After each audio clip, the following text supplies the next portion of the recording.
I don't know where one gets this kind of confidence. But whatever this brother is sipping on, pass that joint over here, bro.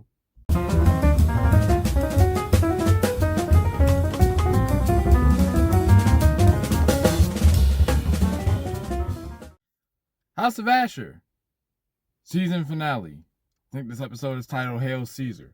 I don't usually say the name of the title in these reviews because I usually can't be bothered to remember what they are while I'm talking about it. But given how events unfolded in this episode and given why I was thinking things would go down a certain way, I actually paid particular attention to the name of this episode. So, Hail Caesar. We've got Achilea going up against the Scythian in the arena because she wants payback for what happened to her lover. And Tarkon decides to help her prepare for that fight because he wants to see vengeance for his father. But neither one of them think she's going to be able to beat her because the Scythian is crazy. Like I said last week, or maybe the week before last, Ahsoka has entered the chat. She was not to be trifled with. But Benius, he died. Ashur killed him. His brother has now assumed his responsibilities. And you ever know that feeling when somebody walks in and you just get this strange feeling? You're like, I feel like the devil just showed up. Like that's him. From the moment he shows up, it's uncomfortable, and it just gets worse from there. Like, he is not his brother. So going into season 2, assuming we get a season 2, I hope we get a season 2, he'll be one of the guys to look out for. Ashur is being promised to run the arena once Crassus backs him, because Crassus has helped do everything the Caesar needs him to do. So that's going to be his reward. So he's going to give the ludus to his doctore. It's very similar to what was going on with Badiatus. And just like Badiatus, as soon as you heard that, it's like, I don't feel like it's going to go down that way. And of course it doesn't. Achilea does a bit of training. She goes into the arena. She has probably the best fight of the season against the Scythian.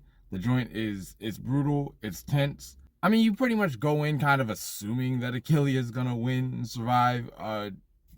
She's one of the main characters. It'd be kind of weird if she didn't. But they framed the fight enough where there's some doubt there. Honestly, if there was anything I doubted, it was that the fight was even going to go to completion. I thought that they might just, for the sake of not ending this rivalry too quickly. To be honest, it was built from events that happened 2 episodes ago, so it's not like we've had a lot of time for this to build up.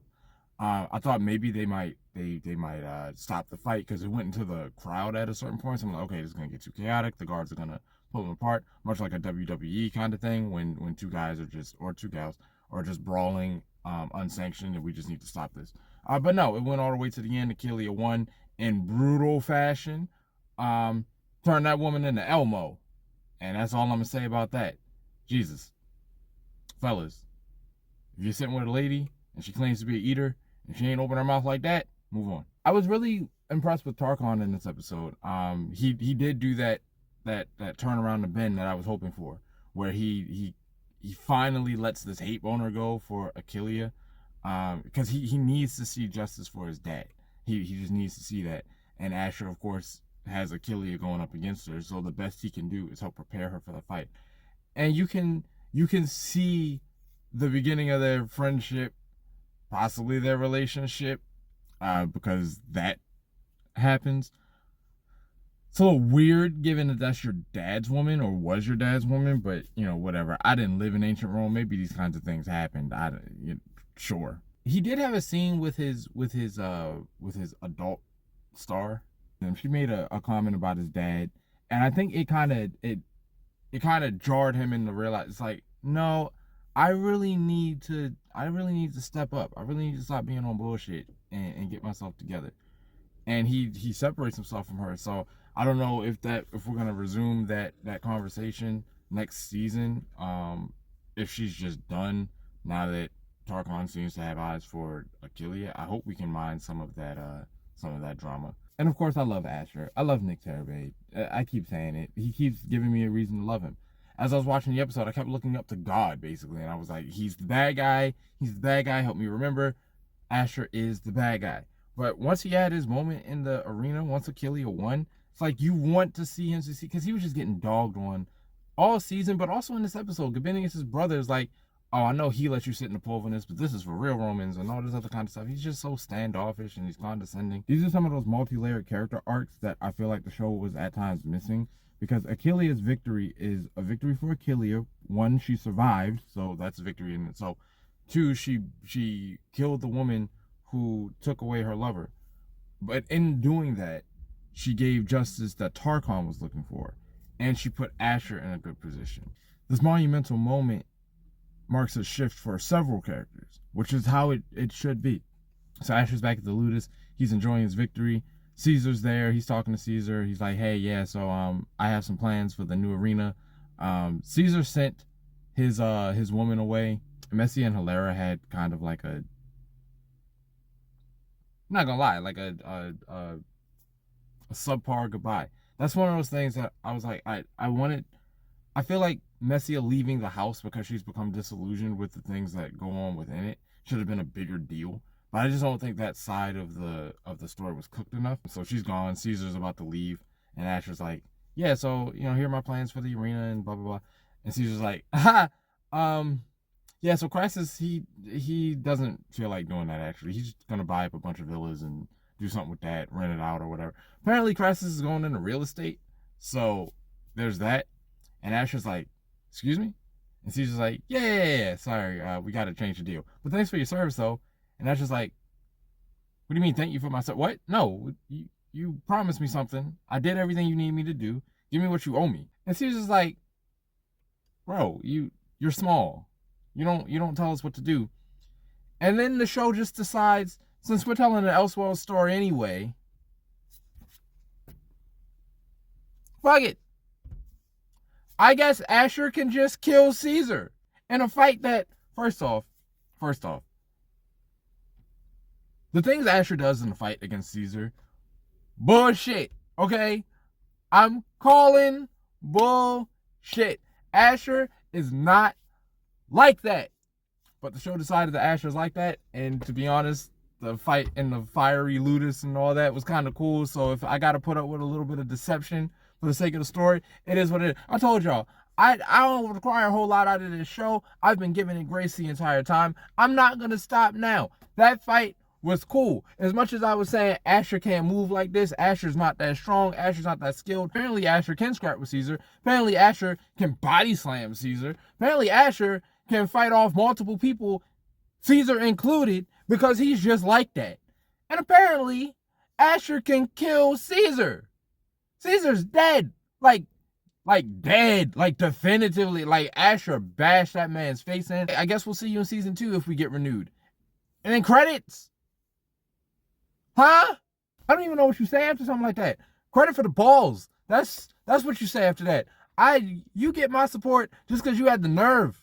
Okay? So, in this Elseworld storyline, are we about to watch the rise of Ashur? Like, anything is possible now. Pompey's out there. Crassus is out there.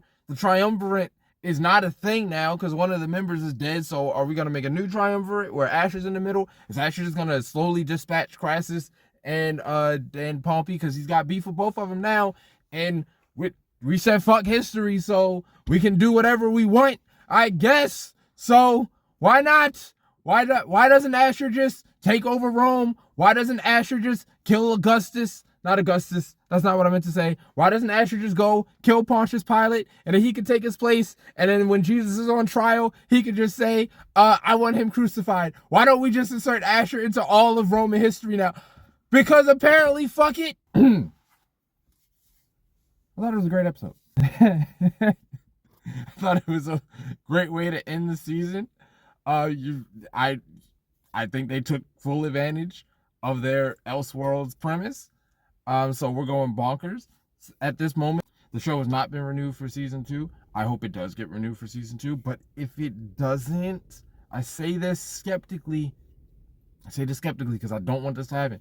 If it doesn't, I can live with this ending. Credit to the entire cast. Thanks for the ride. Thanks for having the nerve to even try this. It got a lot of flack for the decisions they were making before the show even came out, and it just persevered and it did what it did. And even though I wasn't on board with every decision, and I do have some issues with the show now that it's completely over and I've had time, I've had like 10 weeks 2.5 months to really think about it from week to week. I have some things I liked, some things I didn't like. And in fact, I'm gonna do 2 more videos for this season. I'm gonna do 5 things I liked, 5 things I did not like. And now I'm talking to the viewers, all of you guys. I just want you to know my House of Ashur videos are doing better than pretty much any other video that I have up. Now, you know, this is a small channel. I'm not complaining. It is what it is. It takes time to grow. I hope I can see some growth, but I've seen a lot of traffic, you know, per my numbers to the House of Ashur video. So I want to thank you guys for that. I really want to ask you guys to comment, because every time somebody comments, I get some great insight. We have a little bit of exchange. It's nice. So if you guys are watching and you have thoughts, please share them with me. I noticed that I get comments when I specifically ask you guys for it. So yeah, I'm asking. Let's chop it up. Let's talk about the show if you like it. Let's talk about the show if you didn't like it. Let's just do so respectfully, please. That's all I ask. Thank you for supporting this channel. For the other videos too, I'm grateful. Spartacus is one of my favorite shows of all time. I was skeptical about an Elseworld story, and they, in my estimation, they did their thing. So here's a question: if you could make a what if version of any show that you wanted, what show would it be? For me personally, I would do what if Smokescreen was given the Matrix of Leadership in Transformers Prime, because he was about to get it, and then they went back on it, and then they completely dropped that entire subplot. In fact, his arc became accepting that was a mistake. That never sat well with me. What kind of Elseworld story would you make? Let me know in the comments. I guess I'll see y'all next season.